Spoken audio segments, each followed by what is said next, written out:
Move my body, move my body. Hello, my lovely YouTube friends. Welcome back to Sideways Gourmet, where I will always bring you flavorful plant-based recipes. Today I'm going to be making enchiladas. Now, of course, they're not regular enchiladas.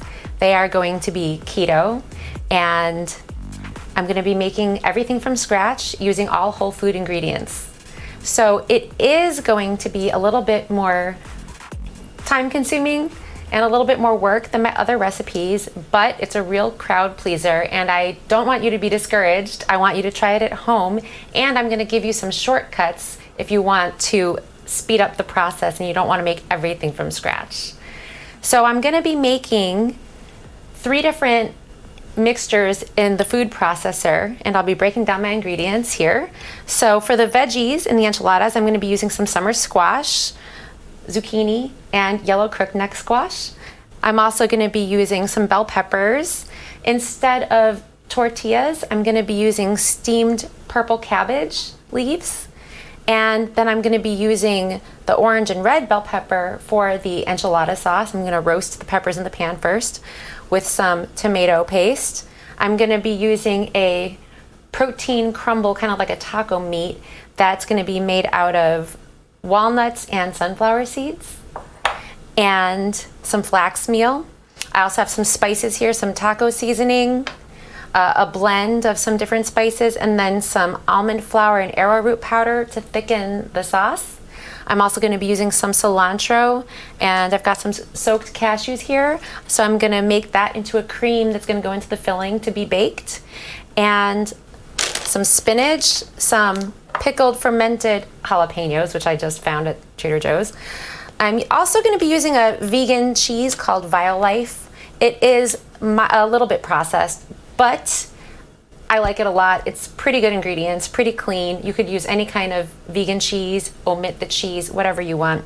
And then some oil to cook in, some veggie broth concentrate, a little nutritional yeast for the cashew cream. I'm using allulose as sweetener, my favorite coconut vinegar, and salt, lemon and lime, and an onion. And that's it. Let's get going. Start by washing all your veggies. Soak and remove the thick stems from the cilantro. Now let's make the protein crumble. First, mix 2 tablespoons of flax meal with 5 tablespoons of water in a small bowl and let it thicken for a few minutes. Preheat a tablespoon of oil in an iron skillet. In a food processor, combine the walnuts, sunflower seeds, taco seasoning, salt, a quarter of an onion diced, 3 to 4 tablespoons of vinegar from the jalapenos, or plain vinegar, and the thickened flax mixture. Blend until everything is coarsely ground.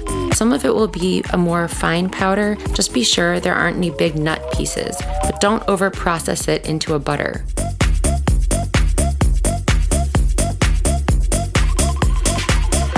Evenly distribute this mixture into a uniform 1-inch thick layer in the hot pan and cook it over medium-high heat. I'm making a double recipe, so I had to cook it in 2 batches.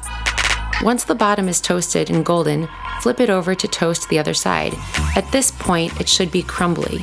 You want to dry it out and toast it to form a taco meat-like crumbled texture.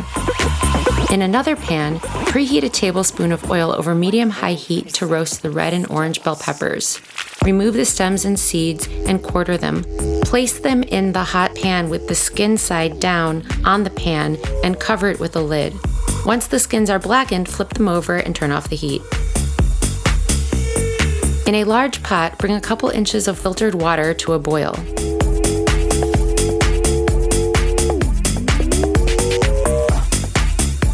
Meanwhile, cut the head of cabbage in half. Place both halves in the pot and steam for 7 to 10 minutes or until the leaves are soft enough to easily pull apart. Here's the first shortcut. You can skip making the protein crumble by either omitting it, or you can substitute it with black or pinto beans, soy rizo, or any kind of ground veggie meat. While the cabbage is steaming, let's make the cashew cilantro cream for the filling. Rinse the food processor and put the drained soaked cashews, cilantro, coconut oil, lemon or lime juice, nutritional yeast, and salt in it. Process for a minute.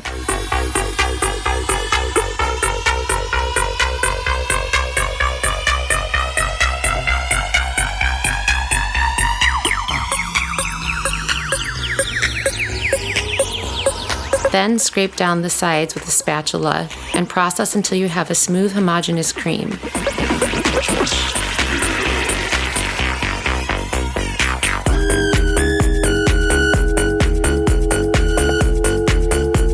Put the cashew cilantro cream and the protein crumble in separate bowls and set them aside.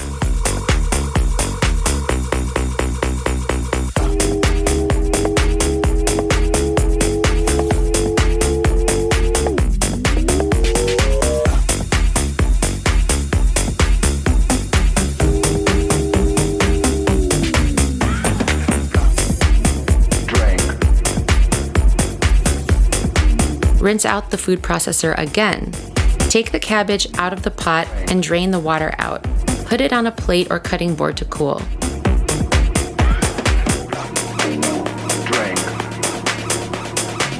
Now we're going to saute the veggies. Dice the rest of the onion. In a saucepan, heat a couple tablespoons of oil, then add the onion.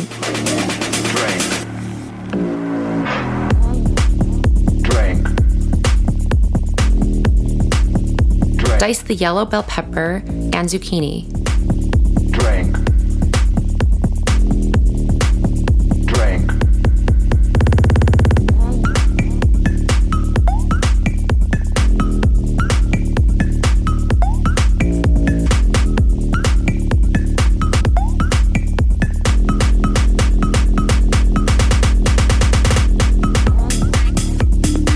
Preheat the oven to 400 degrees. Once the onion is caramelized, add the pepper and summer squash. Cover and cook for a couple minutes until the veggies are barely softened. Don't fully cook them because everything will bake in the oven. Now we're going to make the enchilada sauce. Using the pan that had the protein crumbles in it, toast the cumin, chili powder, and oregano in a couple tablespoons of oil. Boil a 1/3 cup water and in a cup mix it with the veggie bouillon.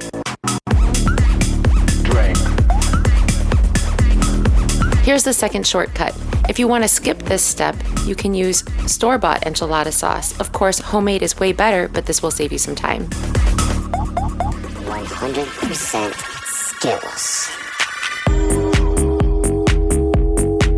Add the spinach, stir it under the hot veggies, and cover it with a lid to wilt it. When they're done, transfer them into a pot or bowl. In a food processor, combine the roasted bell peppers, tomato paste, garlic powder, toasted spices, veggie broth concentrate, allulose, vinegar, oil, almond flour, and arrowroot powder into a smooth sauce.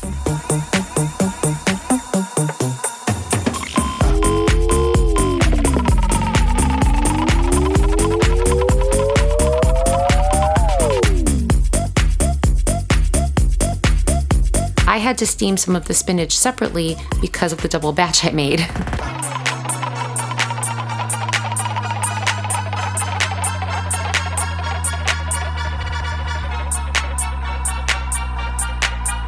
In the saucepan you used to saute the veggies, cook the enchilada sauce over medium heat to thicken it, stirring frequently to prevent it from burning on the bottom. Salt to taste. While the sauce is cooking, carve out the core of the cabbage. After several minutes, the enchilada sauce should be nice and thick.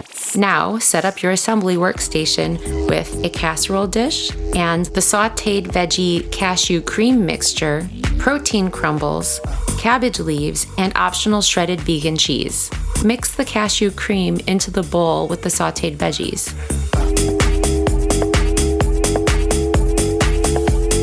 This is my favorite part. Now we get to assemble all this rich, tantalizing yumminess into the enchiladas they're meant to be. Spread a thin layer of enchilada sauce on the bottom of your casserole dish. Neatly arrange the cabbage leaves covering the bottom of the dish. Remove the thickest parts of the stems. Keep them facing up like cups, using them instead of tortillas. Scoop the veggie cilantro cashew filling into the cabbage leaves, creating a thick, even layer across.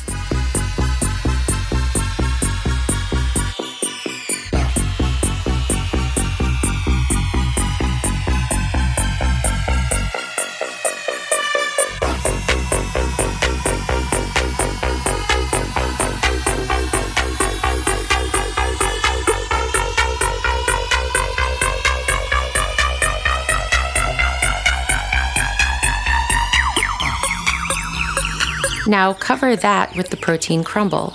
Then add the second layer of cabbage leaves, this time with the cups facing down to encase the fillings.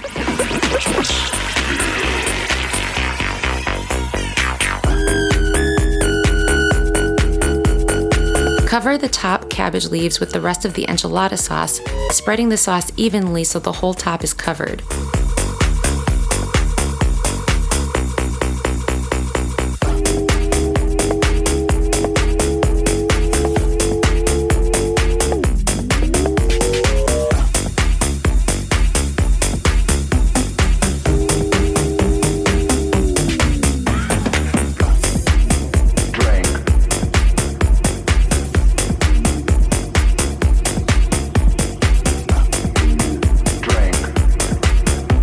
Finally, top it off with a generous layer of shredded vegan cheese.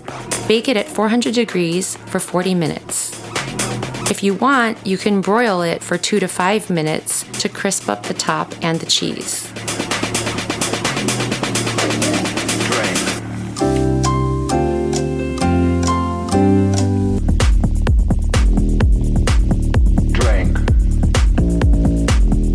And we are back after baking our enchilada pie. And now we have the exciting reveal shot. Get to see what it looks like on the inside after being in the oven for a while.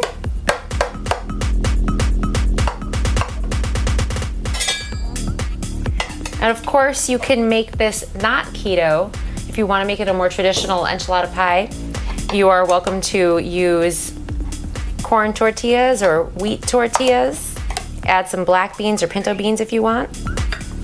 I'm just gonna serve it with some greens. And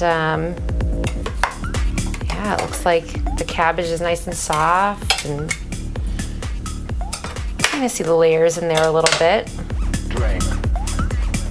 There's our enchilada pie, folks. We've got the cashew cream, which turned into more of a kind of cheesy texture as it baked, and voila.